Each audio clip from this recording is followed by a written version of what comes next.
a civilização tecnológica, a sociedade tecnológica, modo de existência tecnológico atual e o budismo, eles são contraditórios? Não, não são contraditórios. A gente já trata desse aspecto que o budismo é uma tecnologia, sem equipamentos.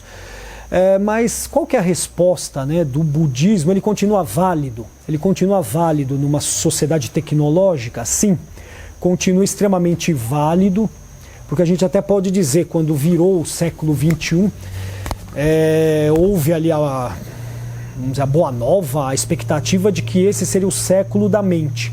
O século XX era o século da física, da ciência externa, continua tendo inúmeras descobertas, mas se falou que esse seria o século da mente, do estudo do comportamento mental. E por outro lado, o Buda, o budismo fizeram isso há 2.600 anos, de uma forma cientificista. O Buda criou a metodologia empírica moderna. O Buda, quando fala, existe um sutra, né, o Kalama Sutra, em que as pessoas falam, mestres chegam, falam falam o seu método e falam que o outro método é ruim. Aí depois chega outra pessoa e fala que o seu método é incrível e o outro é ruim. E aí eles perguntam para o Buda, como que a gente sabe qual que é o método certo, verdadeiro e do falso? Eles estão querendo saber o que é pseudo-verdade do que é verdade. E aí o Buda faz uma preleção em que ele cria o método empírico científico moderno. Ele fala para a gente não acreditar na maioria das pessoas, só porque é a maioria, nos livros sagrados, só porque são sagrados, fala para não acreditar em pessoas importantes, só porque elas são pessoas importantes, não é para acreditar em visões, só porque acha-se que porque ocorreram visões, então deuses estão falando com elas, enfim, e vai falando de vários e vários elementos. Fala, não acreditem em algo só porque ocorreu esse elemento, e que é um elemento que não valida, do ponto de vista científico moderno, inclusive, uma verdade. As pessoas ficam, então, animadas, mas falam, incrível, entendo o que é isso, mas, então como que a gente sabe o que é verdade? Aí ele fala, olha, peguem um ensinamento, peguem uma técnica e ponham em prática. Ponham em prática e experimentem e também analisem de um ponto de vista até experimental a aplicabilidade daquela técnica. Se ela não causar, pelo menos, se ela não causar mal para você e para outras pessoas, então ela pode ser usada, pode ser aplicada. Se não, tem que ser abandonada. Falar, não, mas pôr em prática, né? Bom, o Buda não estava preocupado com tecnologia ou com ciência dura, né? Com a física, com a química. Ele estava preocupado com questões mentais. Afinal de contas, quando esse povo, os Kalama, conversam sobre isso, eles estão falando de mestres que falam de questões morais, questões éticas, questões mentais, questões filosóficas, religiosas, que têm impacto social, impacto emocional, mental nas pessoas. Então o Buda dá uma resposta direcionada para esse tipo de conhecimento. Coloque em prática, veja se gera algum resultado prático, psicológico, social, e aí não cause problema, né, psicológico, social, nem para você nem para outros, e se não ocorrer e trouxer algum benefício, dá para aplicar. Ele não estava preocupado, como eu disse, com ciência dura, então ele não está desenvolvendo física, química, biologia, mas questões de humanas, né? Questões ou de psicologia, até de sociologia, enfim. Nesse aspecto, a ação budista, o modo de se desenvolver o budismo sempre foi científico. Qual que é o problema tecnológico atual? As pessoas estariam mais afastadas de uma realidade mais palpável? Até sim. A gente pode dizer que esse momento, essas últimas, não digo décadas, mas gerações, talvez 1, 2, 3, 4 gerações no máximo, a expectativa de vida nossa é muito maior. Enquanto que durante a maior parte da existência humana, as pessoas tinham uma expectativa de vida de 30, 35 anos, depois subiu para 40, 45 anos. Agora a expectativa de vida em bolsões de riqueza humana chega a 90, 100 anos. Nesse aspecto, a gente triplicou a vida humana. Nós vivemos praticamente a era dos devas, né? Pessoas que vivem muito e felizes, né? Sem lá grande sofrimento. O Buda falou de 3 problemas principais, que era doença, velhice e morte. Doença, velhice e morte, durante a maior parte da existência humana, né, como espécie, era uma constante até antes do nascimento, né? Mas desde o momento do nascimento, um ser humano se confrontava com doença, morte e velhice como uma espécie de doença, porque a pessoa envelhecendo não tinha condições de se alimentar, condição de trabalhar, de se proteger, dependia das outras pessoas, dores no corpo.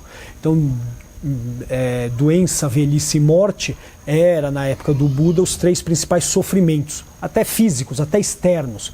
E o Buda entendia que também existiam sofrimentos atuais que até são mais fortes, que é angústia, ansiedade, estresse, né? Qualquer melancolia, qualquer problema de tristeza, de sofrimento, de insatisfação humana. Nesse contexto, ele desenvolveu uma tecnologia. A tecnologia atual pode ajudar, pode implementar, melhorar até a técnica, a metodologia budista, mas por outro lado, a tecnologia atual faz com que nós vivamos num mundo em que nós esquecemos que a doença, velhice e morte, ou seja, que situações de risco real, iminentes e frustrantes, impactantes, vamos dizer assim, como um resumo, impactantes e são reais, são iminentes e podem ocorrer em qualquer momento. Ninguém pensa nesse momento em adoecer. Ou se vai adoecer, a tecnologia médica vai curar. Se a gente envelhecer, a tecnologia à nossa disposição vai fazer recursos para que a gente mascare o envelhecimento. E felizmente até ocorre isso, felizmente do ponto de vista, né, da qualidade de vida. E a morte, que pode ocorrer em qualquer momento, é considerada algo que não ocorre mais. Se alguém morre aleatoriamente, jovem, foi uma fatalidade. Enquanto que na época do Buda, ou até poucas gerações atrás, não era uma fatalidade, era algo que ocorria. Não é que as pessoas estavam mais preparadas, mas a tecnologia fez com que nós fiquemos dentro de uma redoma psicológica em que o sofrimento humano é distanciado da nossa realidade.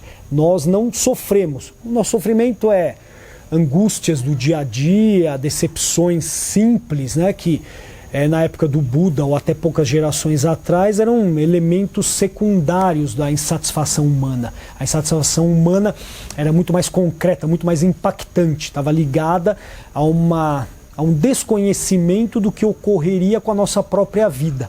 Agora, o grande impacto são mal-estares assim, mais terciários, né? Um emprego que não é tão bom, um relacionamento que não é tão bom, enfim, condições ali de insatisfação. Isso mascara. O Buda, na época dele, já falava isso. A vida dos devas, dos deuses, se é que existem ou não, é outro aspecto, mas deuses como seres que vivem longamente e de forma extremamente feliz, não têm ânimo, não tem interesse em praticar o budismo.